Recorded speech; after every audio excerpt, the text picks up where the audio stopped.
Hey guys, it's Ruli and Jake bringing you another episode of Versus Super Mario Sunshine Edition. This is episode 5, and I think we're ready to get things started. Of course, I'm not going to move here, and I'm going to get quiet for the intro, and I will move when they do. So, here we go. Hey everybody! Welcome back to Let's Play Super Mario Sunshine Versus. I'm just Josh Fucks. I don't even know. What are you doing? And we are off. Alright, I saw Tyler move there, and we're ready to go. Took Josh a little bit longer to get through that cutscene. I guess they're a little distracted by whatever intro they're doing. I am off to do Gelato 100, and that's pretty exciting. By exciting, I mean this sucks. I am not looking forward to this. We are doing it on episode 8, the Watermelon Festival. I do know a couple pretty good spots to get a good amount of coins, but I do know that this takes a while, no matter what your strategy is. So may as well just get to it. This is gonna take a while. I am gonna try to collect as many blue coins as I can think of. I'm not gonna. Oh shit! Already messing up. I am not going to actively go out of my way to look up a guide and get. I do have a guide pulled up, but I'm not gonna go out of my way and get every single coin that is on the guide. I'm just gonna do what I can remember. The guide is only there in case I get to the end of the episode and I seriously have 0 time left to do anything meaningful. That worked much better. So yeah, while we're here on a nice little relaxing romp through Gelato Beach, I want to talk about a couple things. First, I do have a story to tell, but first I just want to talk about I'm doing quite well. I'm going into this pretty happy with my position in this race. I am fairly significantly ahead. I can see Josh is just now going into Gelato Beach for Gelato 1. You know what? I don't know if that 1 coin is necessary. We'll be fine. I'm sure we'll be fine. So that gives me a pretty big buffer. I also remember I did do a pretty good job of catching up on blue coins.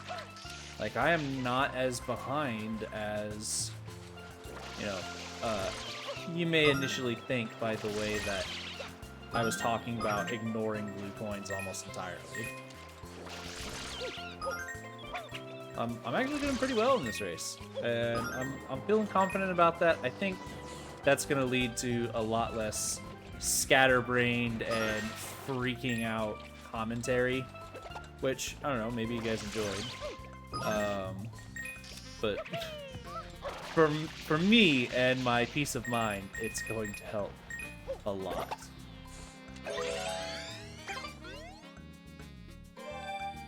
So I do have a story to tell. By story, I mean just talking about what's going on in my life right now. It's not much of a, oh my god, you'll never guess what happened to me type of story. Yeah, I just want to talk about some nerd stuff. So for those who don't know, which I haven't really shared this publicly, it's more so the only people that would know are my friends if they're watching this video. I do a lot of running D&D campaigns. Now I have never D&D is, I use that as a general term. I know Wizards of the Coast are wanting to copyright that. They dropped the lawsuit and all, but they are wanting to get people away from using the term D&D. So I guess I do a lot of RPG stuff. Tabletop RPG, and I make my own systems. I have never played actual D&D. I've never played, and I have never run actual D&D. And my #1 system that I've made is Fire Emblem Tabletop RPG. It's the best one I've made. It's the one that has gotten the best reactions. Okay. And the way that I like to handle it let's see. So the first one that I did. These guys are annoying. Really? So the first one that I did was 3 Houses was fairly new. It was also the one that my players were most familiar with at the time. Okay. Come on. It was also the game that my players were most familiar with. And the final thing that made me choose it was it basically wrote the story for me, and I've never really considered myself a very good story writer. So I basically said, hey, would you guys mind if I just had you play 3 Houses, except I tell the story. I might... Oh, that coin's gone. I might change a couple of the details just to keep things fresh, keep you guys guessing. Also, it would incorporate your characters, so that way you don't feel like you're not the main characters. Just barely got that one. Basically, just making enough changes that it felt like an actual D&D campaign rather than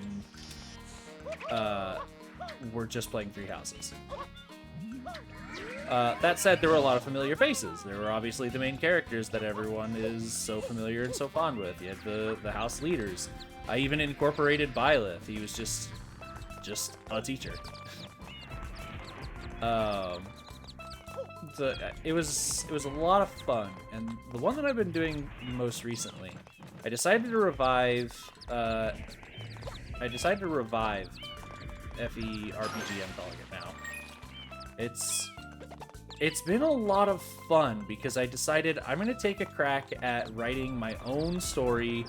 No specific inspiration. Obviously, there is no new, completely unique story in existence out there. Everything takes inspiration from something. But in this particular circumstance, it's about as unique of a story as I could have made it. And it even takes place in its own unique world. I created this world. I kind of drew a rough shape, and I hired an artist to draw the world for me. It's been a lot of fun having that freedom to just do whatever the hell I want with it. I hit pause twice. It's been a lot of fun just doing whatever the hell I want with that world, and I feel like I've made a lot of good from that campaign. I have, I still don't want to have to sit there and try to come up with a million new individual characters. That would be way too hard for me. So what I did is I kind of made it... I took some inspiration from Fire Emblem Heroes with, like, summoning heroes from different worlds. Except instead of summoning in a sort of gacha mechanic, I just decide which of the Fire Emblem characters best fits the world that I've created here. Because there's a very diverse cast of characters. And I just kind of stick them in there and make them work. And that's been a lot of fun to get all of my favorite units, some of my players' favorite units. In fact, we have one guy who's like, he's a completely new initiate to Fire Emblem. He's not familiar. He's not played any of the games except like 3 chapters of Sacred Stones when we were trying to teach him the basic mechanics. And he's been able to really enjoy those characters. It kind of just goes to attest, like, yeah, one of the big downsides of Fire Emblem is, yeah, they don't, they give you such amazing characters that don't get a whole lot of screen time, so all you get are their support conversations. But it's been working out really well for my campaign because they get a lot more screen time. Particularly, let's see, what is a character that I'm using? Boyd. He's been there since the very beginning. I thought he was like a really good starter warrior that you could use from the beginning. he's been there from the get-go, and Boyd does not get a lot of screen time in either Path of Radiance or Radiant Dawn. He's in 2 games, and his screen time is minimal, to say the least. Can I... Maybe I jump down and then rocket up. Oh, I do not have enough. Okay. We definitely have to get those coins up there.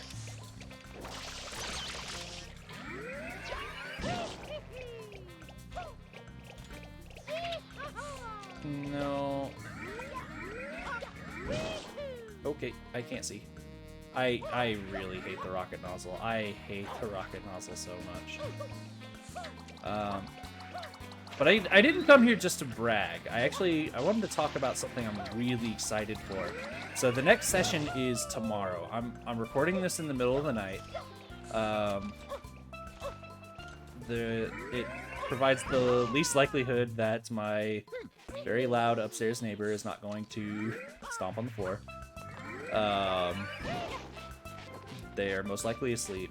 I also believe that the walls are fairly well soundproof, so long as I'm not screaming, I shouldn't be getting any attention, which, I mean, if you've watched the episodes up till now, even when I'm getting very excited, I don't scream. There's gotta be a way to just... Yeah, that's what I wanted to do. I really hope this is lined up. Hold on, let me focus here.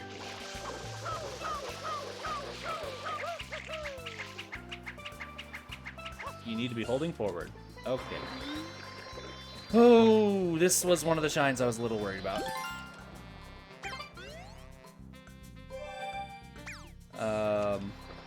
Well, anyway, yeah, I'm really excited about this next session because I'm introducing a lot of stuff I don't think that they were expecting. So I've already introduced Lagoos, and I've made it a point.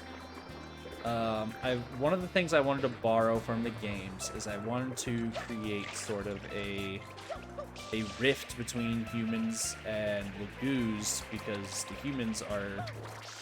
They think that they go by subhumans. That's what they've always known them as. Now, the main characters, they obviously, being good people, the players are good people. They're not wanting to treat people poorly, even though in this game they probably contextually should. That's perfectly fine. I'm not going to tell them to be racist. I'm not going to tell them to make their characters racist just because everyone around them kind of is.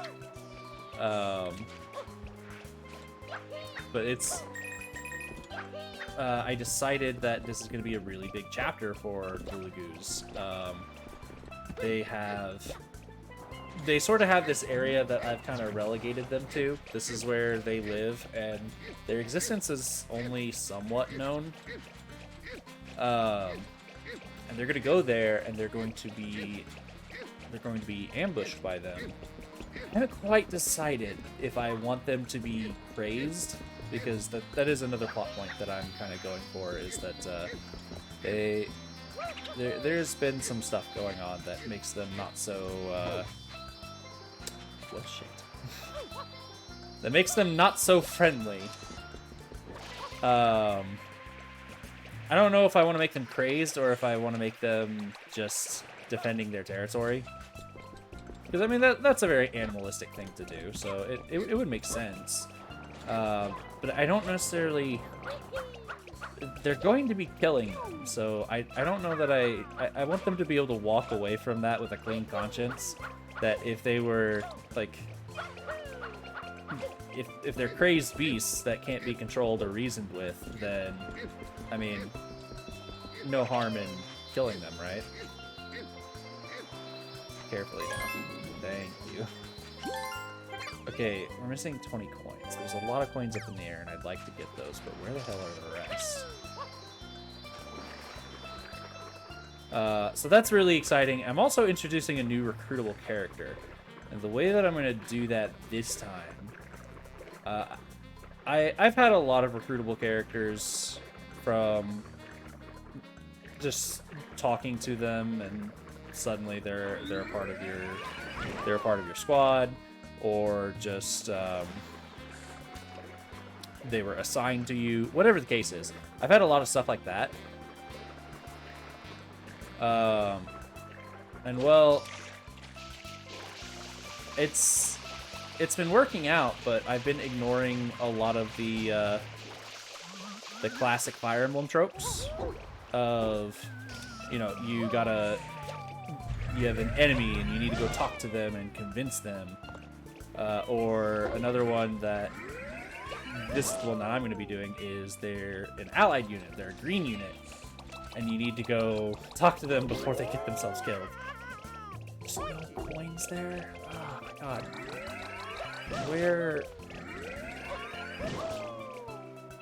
Oh, you know what? I know where some are. There's some down where the secret is. Only 4 though. How did they do it? Like seriously? They somehow get 100 coins out of this without Yoshi? How? There's the ones in the air that only makes up like 10, and then there's the 1 coin I forgot on the swing. I guess there's these. There's no way that like this is the difference maker. Just killing these birds. I guess I could continue popping these watermelons. I didn't pop the watermelons as many times as I possibly could. I think you get 5 coins out of each watermelon. I know I popped this one a few times.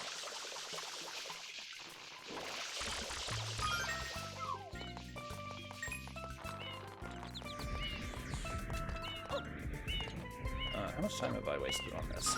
I wouldn't say necessarily wasted. This is a longer shine, and I've also gotten blue coins. But I've wasted 17 minutes. Oh boy. Alright, I am feeling... Yeah, I said I was doing great, but I'm feeling a little worse. Yeah, the only thing that's making me feel good about this is knowing that they're gonna have to do this too. Like, and it's coming up. They're doing gelato right now. So eventually they're gonna have to do the same thing. They're not gonna have Yoshi. It's by their own rules. So they don't get to get like 10 coins out of eating those bees.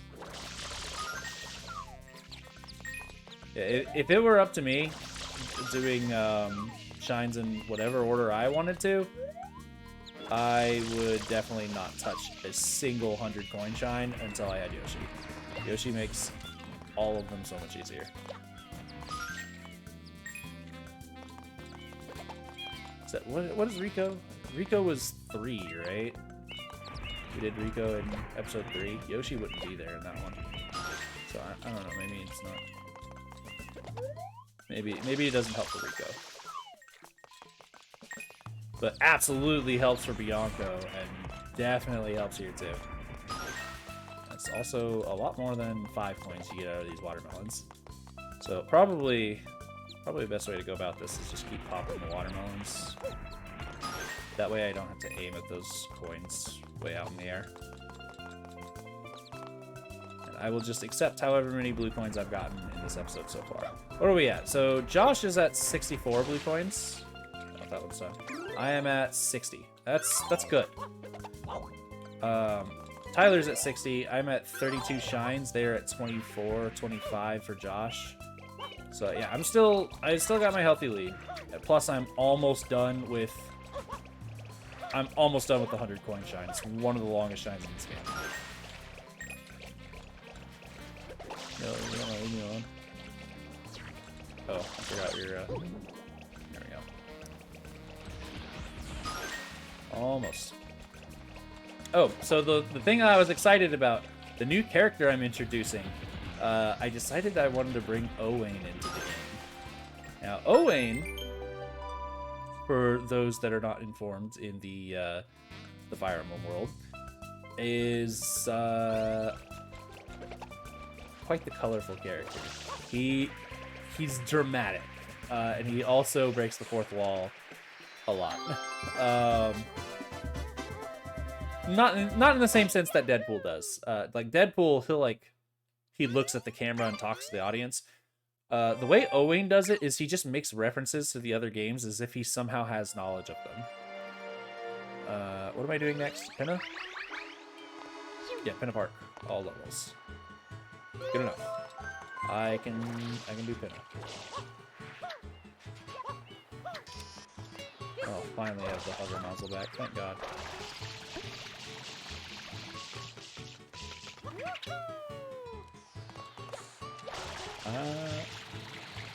It's a bad jump, but I still made it. So yeah, Owen's a very colorful character, and he has this thing where he screams out the names of his attacks before he does them. And they're always the name of a different Fire Emblem game. So I remember a specific time where he screams "Sacred Stones." That's the name of his move. I find that hilarious. I think that's gonna add a lot of comedy to the group. Because it's also they as characters are going to have to interact with this person. I'm really excited for that. But more so what I'm excited about is how I translated his quirks into mechanics. I am very excited for his new mechanics. So I have every single character has a personal skill, and it's just something relating to who they are as people. Some of them are very simple because, you know, you just copy whatever their personal skill was from their game. The one I gave him, I think it actually is what he has in Fates. Or at least it's similar. So if you give him a weapon that you've renamed, so like you can give him a basic generic weapon like an iron sword, right? But if you've named the sword something unique and cool sounding, he gets bonus damage for it. And I think that is so cool and so funny. I am very excited for him to become a character that people will use. And he also gets to be a more unique class, because when he goes into Fates, he changes classes from a Myrmidon to a Dark Mage. So in that case, Owain should have some level of magic to him. So what I've decided is that his final class promotion is going to be a Mortal Savant. That is a sword user and a magic user. I'm just super excited. He's gonna be a super unique character that I think people are gonna love. Alright, so we got classic shine here. Definitely, when you play Mario Sunshine for the first time, this is one of the shines that sticks with you. You know, we were just talking about unique things. This is a very unique shine. You can, if you're really good, you can speed things up here by getting some snipes. I am not as incredible as some people are. Hello. I believe you also want to hit the head. I think headshots actually do extra damage, which is funny.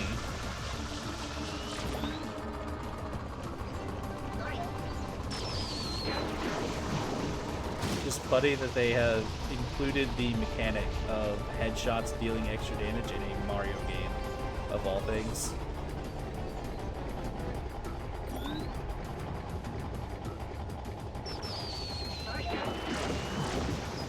Is that it?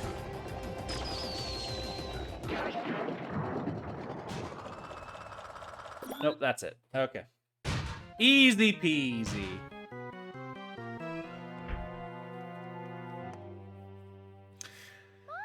So what are they talking about right about now? Oh, headset is muted again. I forgot to have quiet, calming music playing. Lived. Damn it! Why every time? I am legitimately angry now. Okay. I am legitimately friggin' angry. I don't know if you can tell in the tone of my voice, but I am fucking angry. Vagisil? No! Congratulations, it's a grandma. Okay, Josh is a little mad. They're both doing the sandbird. It's kind of... So when you're not used to it, like you haven't done it 100 times, sandbird, that's a tough one. And I think, weirdly enough, Josh... I mean, maybe this is just one that he struggles with. I know there's some things that no matter how many times you do it, you just never can get good at it. Josh, I think, has played this game enough that he should be good at it. Or it might just be like Let's Play curse. You know, you haven't... You got the pressure of people watching you. You know that people are watching you, so you perform poorly. That's something... I don't think I've ever struggled with that. Like, even back when I was a kid... before I continue the story, I have a cutscene going. I'm going to take this advantage to get a drink.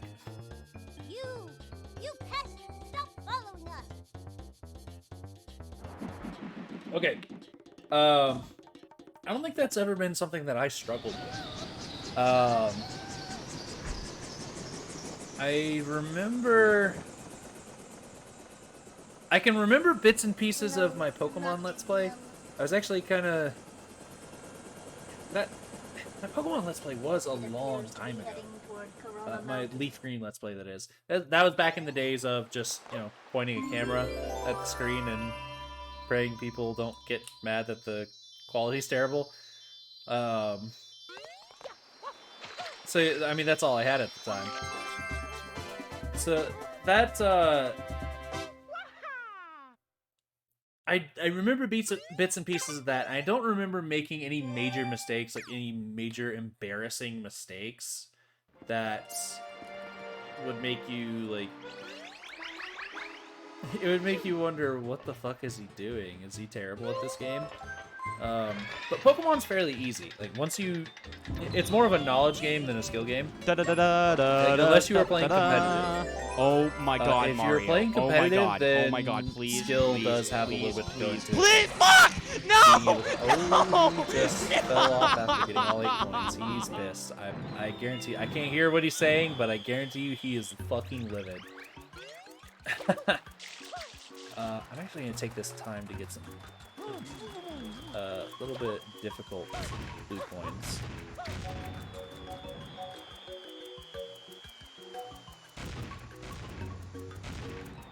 We do need a homing missile here.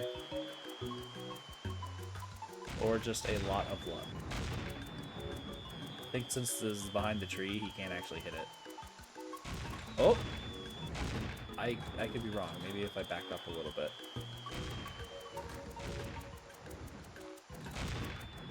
Is that homing? No. Yay! Very lucky. Oh god, what was I talking about? Oh no, I lost it. Hey, oh, homing, homing, homing!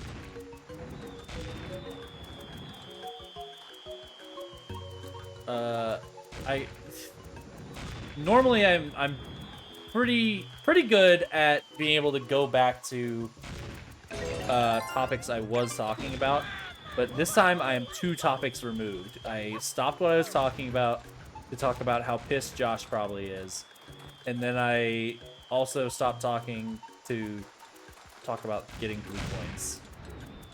Fuck. Oh, messing up my Let's Play stuff. Yeah, I don't think I've ever had any Let's Play curse. I think I'm usually fairly consistent in the way that I... Yo, I'm low. I'll take that, please.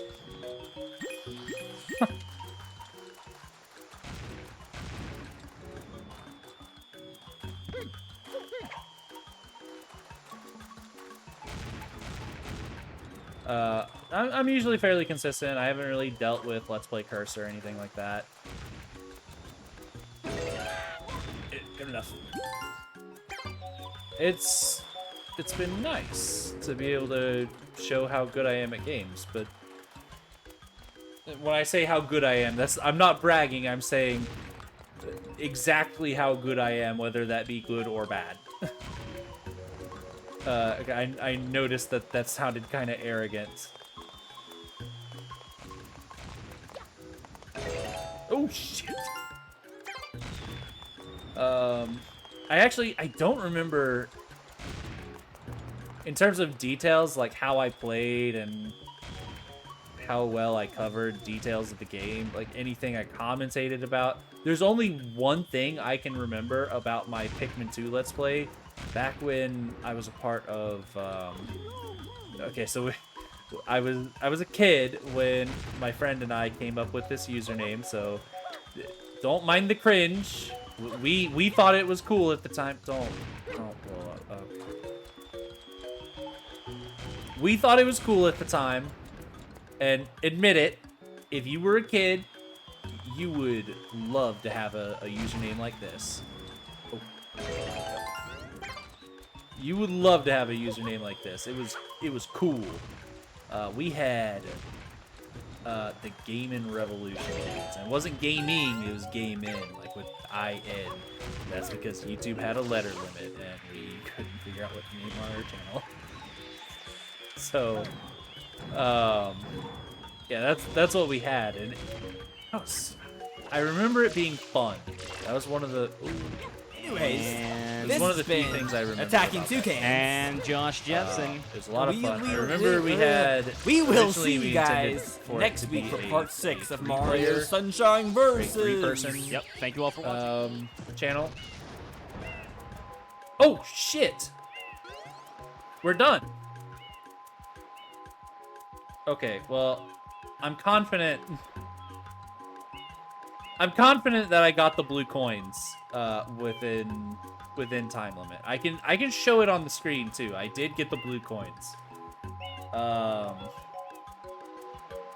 no, the I can't go in here and I can't finish this shine. That's fine. I did exactly what I said I was gonna do. Is if I'm running out of time, I'm just gonna get blue coins, so it's okay. So that story, the Gaming Revolution dude stuff, I'll tell it in the next episode. For now, we can go over the totals. So they got 5 shines. I got 2, but mine was a really long shine that took 20 minutes. I'm really hoping that shine kind of kills them as well. Even if it doesn't, even if they kind of speed through that 100 coin shine, I think I'm still sitting very pretty right now. I've regained my skills with this game, so we're looking good. Blue coins. I have no idea how many blue coins I got this episode, but I am only 2 behind Josh. I am 2 ahead of Tyler. Did I die? I don't think I died. So I'm doing good on deaths as well. Josh got destroyed this episode in deaths. Weirdly enough, Tyler did not catch up that much, so he only beat him in 2 coins. But that's irrelevant. I've been talking too much. You guys probably clicked off the video already. I'll see you guys in the next one, where I will tell you the rest of that story. See you then.